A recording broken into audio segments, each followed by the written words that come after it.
Whether we consciously realize it or not, most of the decisions we make, from our small, seemingly inconsequential day-to-day choices to our larger, more significant, big-ticket decisions, are expressions of the values that we hold.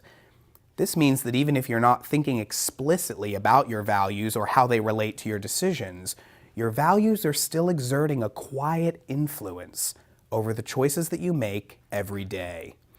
In other words, it is virtually impossible to make a decision, intentional or not, that is value neutral.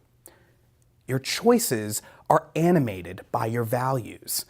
This does not mean, however, that most of us spend a lot of time thinking explicitly about the relationship between our values and our choices.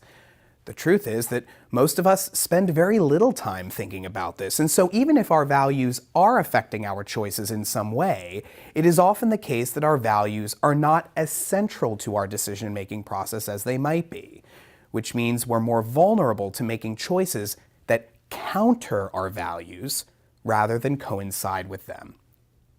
Part of the reason for this, I think, is that few of us have ever taken the time to really think about what our values are in the first place. And even if we have, we've likely done so only in a general or superficial way. Most of us, for example, would probably say that we value family or friendship or success or honesty, but it's likely that we haven't spent very much time thinking about what exactly we mean by those things. What does it mean exactly to value friendship? What do we mean by that word? And what do we mean when we say that honesty and integrity are values that we hold? When I ask students to identify and then to articulate to me their values, I ask them two deceptively simple questions. Who are you? And what do you care about? Put another way, what kind of a person are you? And what really matters to you? I realize that these questions are much easier to ask than to answer, but I am always struck by how difficult they are for most people to respond to, or at least to respond to easily.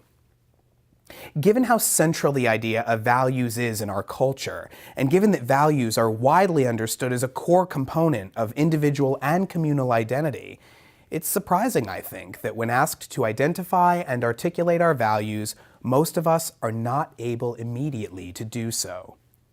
It's as if we all walk around assuming we know what our values are, without having ever really done the work of identifying them for ourselves or putting them into words for someone else. A crucial step, then, in any intentional decision-making process is being able to identify for yourself and to articulate clearly to others what really matters to you.